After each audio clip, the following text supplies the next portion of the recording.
Good afternoon. It's Tuesday, August 25th. I'm Aryeh O'Sullivan, and this is IBA News broadcasting from Jerusalem. Some 600 asylum seekers were released today from the Cholot detention center in the south, where they have been held for over 1 year. Another 600 are slated to be discharged tomorrow. The release was forced on the government following the High Court ruling that temporary detention at the facility must not exceed 12 months, and terming the original 20-month period as disproportionate. Those freed were provided with a stipend of 600 shekels and enough food and medicine supplies for 3 days. According to the terms of their release, the migrants are banned from living or working in Tel Aviv and Eilat, which both currently have a large migrant population.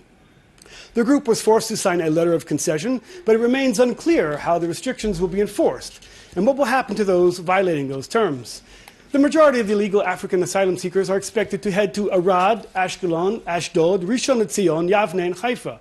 Most of them are from Eritrea and Sudan and cannot be deported due to concerns that they could face persecution if returned to their homelands.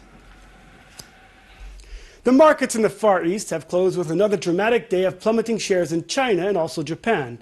But European markets and the Tel Aviv Stock Exchange appear to be bouncing back following a day of heavy losses. It is still unclear whether the rebounds were indications that the worst was over, or if this is just a reprieve as bargain hunters stepped into the choppy waters. The Shanghai Composite Index dropped 7.6% today, its fourth straight day of heavy losses amid panic sell-offs. China is the world's second largest economy and closed below the symbolic 3,000-point mark. In Japan, the Nikkei dropped almost 4% after a wild day of trading. However, other Asian markets posted modest recoveries. Hong Kong's Hang Seng Index rose slightly, as did markets in South Korea, Singapore, and Australia. These stock market difficulties seem to be associated with a bit of a bubble in China and fears about a slowing Chinese economy.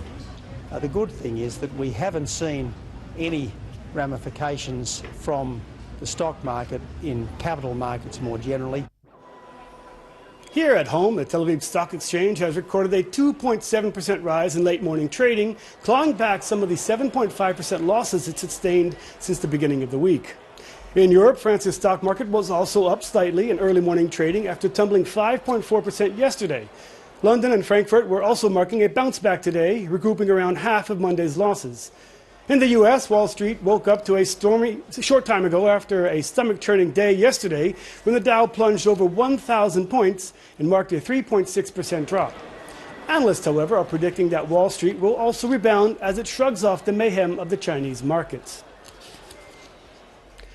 Turning to the Iranian nuclear deal, reacting to criticism that Iran will inspect itself, the White House says that the International Atomic Energy Agency did not compromise its safeguards or standards in an inspection plan for Iran's Parchin military site. The fact is that the arrangements between Iran and the IAEA are sound and consistent with the IAEA's long-established practice. The IAEA, in developing this inspection plan, didn't compromise its safeguards or standards in any way. That means the president would be under a lot of pressure to prevent Iran from obtaining a nuclear weapon. Palestinians staged a violent demonstration in the West Bank town of Beit Jala to protest against the building of a security fence in the town. The protesters raised Palestinian flags and carried signs condemning the 900-meter section of the fence, which will be constructed in the village Wadi Ahmad. Both Muslim and Christian clergy participated in the protest. At one point, demonstrators smashed open an iron gate. A number of protesters were injured after Israeli forces fired tear gas and stun grenades to disperse the crowd. One of the protesters said that the barrier prevents farmers from reaching their land and is an attempt to displace local residents. And in Gaza, hundreds of UNRWA workers and supporters took to the streets of Gaza City to protest the lack of resources on the first day of this school year. The UN has promised to meet teachers' demands, but the employees say that the average number of pupils per classroom has risen to about 50. UNRWA says that they are in deep financial trouble and were barely able to open the school year on time. Due to the protests, the classrooms today remain empty. UNRWA operates 250 schools in Gaza with a budget of some $600 million annually, leaving a deficit of over $100 million a year. As a result, they have had to cut international staff and are looking for other ways to cut spending or raise additional revenue. Syria will not respond directly to Israeli attacks to the country. That's the word from Syrian President Bashar al-Assad, who told Hezbollah's Al-Manar television that the rebels provided a greater threat than does Israel. Israel struck multiple targets connected to the Syrian regime over the weekend and also targeted a vehicle carrying a terrorist cell believed to have fired 4 rockets into Israel on Thursday. Assad told the TV station that Syria would retaliate by fighting the rebels who oppose his rule and are the servants of Israel. If we want to deal with Israel, we must first deal with its proxies inside Syria, he said. Ahead of the upcoming Jewish holidays, the National Security Council's Counterterrorism Bureau has issued a series of travel warnings. The Bureau strongly suggests that the public refrain from traveling to the Sinai Peninsula due to the strengthening of Islamic State. Israelis were also advised to avoid all non-essential trips to Turkey because of the unstable security situation there, according to the Bureau. Those visiting Western Europe and other locations could become the target of terror attacks from global jihadists returning to their home countries after fighting in Syria or Iraq. Officials urge that, in any case, those visiting the affected regions remain alert to potential dangers. Turkey says that a comprehensive coalition with the U.S. is coming together to drive Islamic State back from the Turkish border with Syria. Foreign Minister Mevlut Cavusoglu also said that Ankara expects a more positive behavior from Iran now that the nuclear deal is in place. We agreed with the United States to have better operation or joint operation against Daesh. And we signed the deal, and the technical talks have been concluded these days, yesterday. And soon we will start this operation, comprehensive operations against Daesh. When we eradicate the Daesh from the region, the Assad regime will receive the message as well. And they can go back to the negotiation table for the political solution. And we see this actually not will, but the process, the political process, or increased efforts for the political transformation in Syria. Iran has better dialogue with many Western countries, and that is what Turkey fully supports. But the situation in Syria or in the region, including Yemen and Iraq and in whole region, is totally different than the nuclear deal. What we expect from Iran is a more constructive role in Syria and in Iraq and in Yemen. The anti-government rallies continue in the streets of Beirut. The protests have descended into violence, causing the Lebanese government to erect glass walls around its headquarters in the center of the capital. Streets remain littered with glass and charred debris as the You Stink campaign continues its mobilization against the government's failure to solve the garbage disposal crisis that now threatens the government's survivability. Protesters blame political feuding and corruption for the failure to resolve the waste crisis that in recent weeks left massive piles of uncollected trash festering in the summer heat.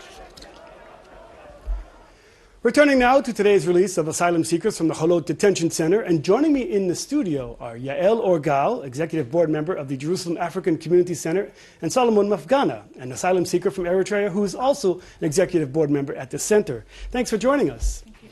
First of all, I'd like to ask you for your reaction to this last-minute release. What's your take on the High Court's ruling? Yeah.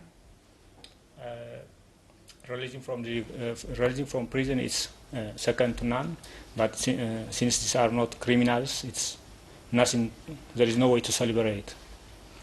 We have to make it clear that who decided to release those people are the High Court and not the Interior Minister. So that goes to them. The Interior Minister did everything in their ability to make this release as impossible as possible. Mm-hmm. They had 15 days to release the people. Instead of releasing them in small groups, they decided to release about 1,200 people in 2 days, 600 today and 600 tomorrow, what caused a huge chaos in Holot. We're talking about 600 people. There is one bus going from Holot to Beersheba every 1 hour. You do the math. There is no way the people from Holot can go from Holot to Beersheba in 1 day. There seems to be a lot of unanswered questions about this. For example, they're not allowed to go to Tel Aviv or Eilat, and I'm not sure how they're going to enforce this. So where do you expect these asylum seekers to go? The asylum seekers has to go to different seats, like Jerusalem, mm-hmm. Beersheba, Ashdod, all over the country. But this is not the right way to discharge people from South Tel Aviv. Have you heard from them that they said we want to go to Haifa, we want to go to Jerusalem, Beersheba? What are they saying? Yeah, we spoke today with people who got released, and people are supposed to get released tomorrow. People usually want to go to the place they came from. They've been there for 6 or 7 years. They know the place. They have friends there. They know the situation. And most of the people in Cholot came from Eilat and Tel Aviv. And that makes a lot of problem for them now to find a place to be. Some have communities and places they can go, and some, their entire structure of support is in Tel Aviv and Eilat, and they don't have any other place. Yael, do they have work permits? Are they going to be allowed to work? Do you want to take that? It's a 2A5 visa. It's a conditional release visa, and it's written on the visa. This visa is not working permit.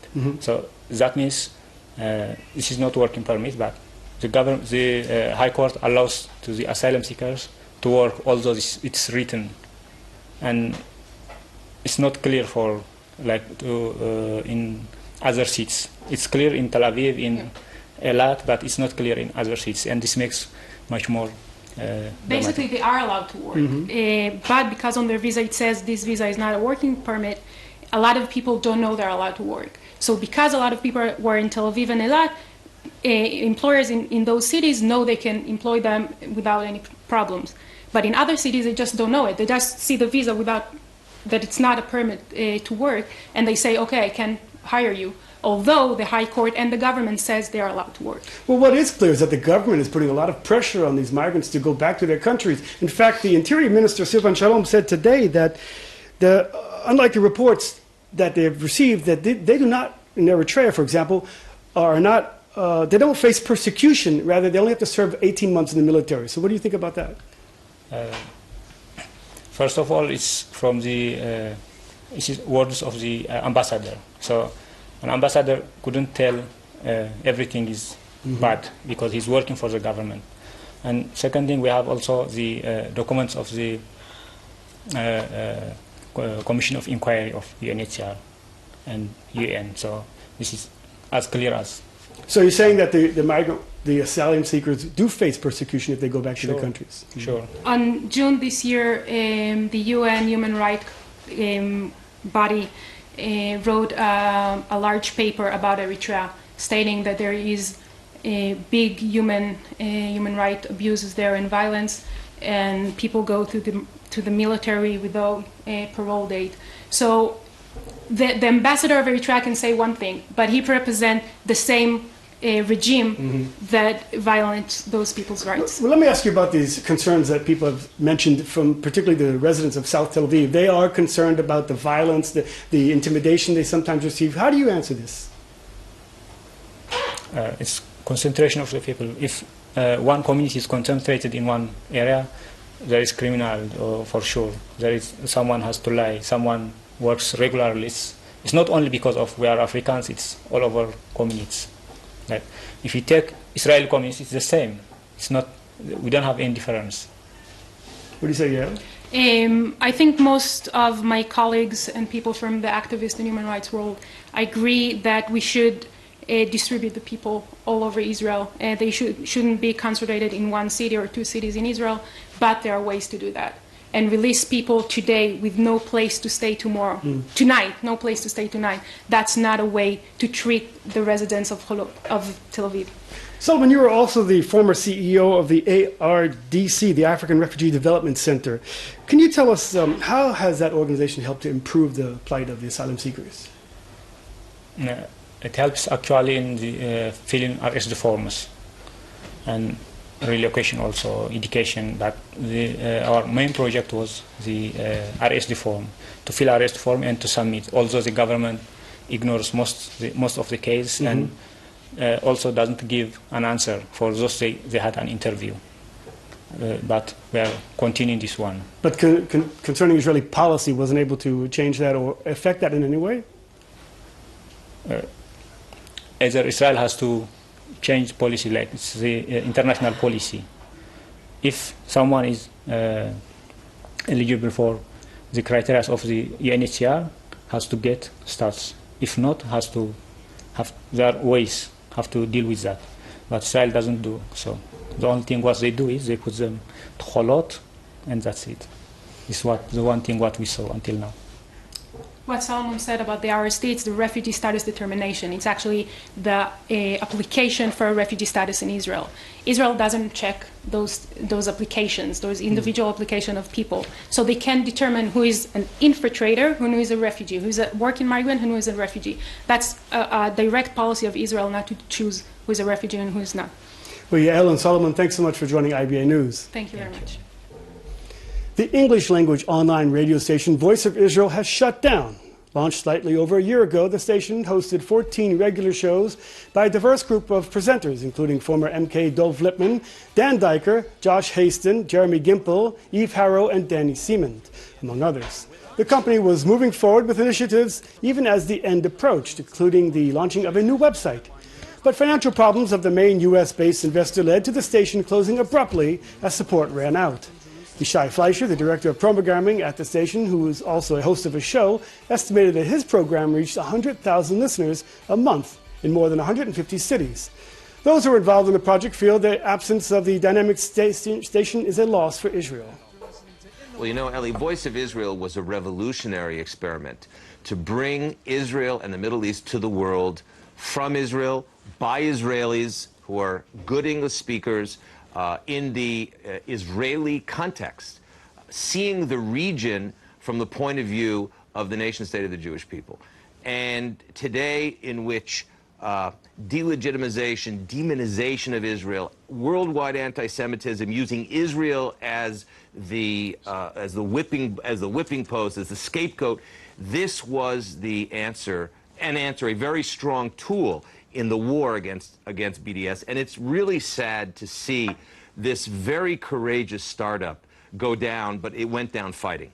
First of all, I really enjoyed my few months at Voice of Israel, got to meet a lot of interesting people, and for me it was important to be part of that conversation that Voice of Israel was projecting for close to a year. During that time, I learned that it was a tremendous service, I think, to people around the world who support Israel and to Jews around the world to get a little bit of an inside story on some of the things that are happening in Israel beyond what's covered in the mainstream press. I think it's a shame that it's not continuing. I don't think it's anybody's fault in particular. I think the shows were excellent, the content was good, the investors put a lot of money forward to try to make this work, and sometimes ventures don't work, and hopefully there'll be some kind of other mechanism for that message to get out to supporters of Israel and to the world at large about what's happening in Israel. Turning once again to the finance, and the shekel today put in a mixed performance against major foreign currencies, while share prices on the Tel Aviv Stock Exchange were, as we reported earlier, up. Here's a look at the numbers.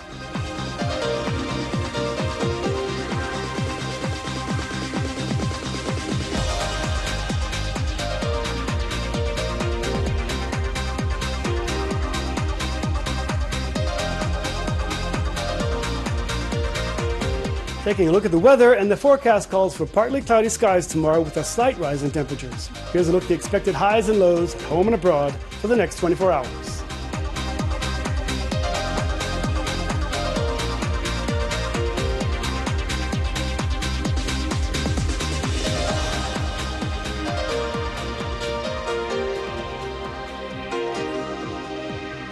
That's all for today. Please join us again tomorrow when Aaron Viner will be here to bring you the latest news from Israel. Until then, thanks for watching. I'm Aryeh O'Sullivan wishing you a pleasant evening and shalom from Jerusalem.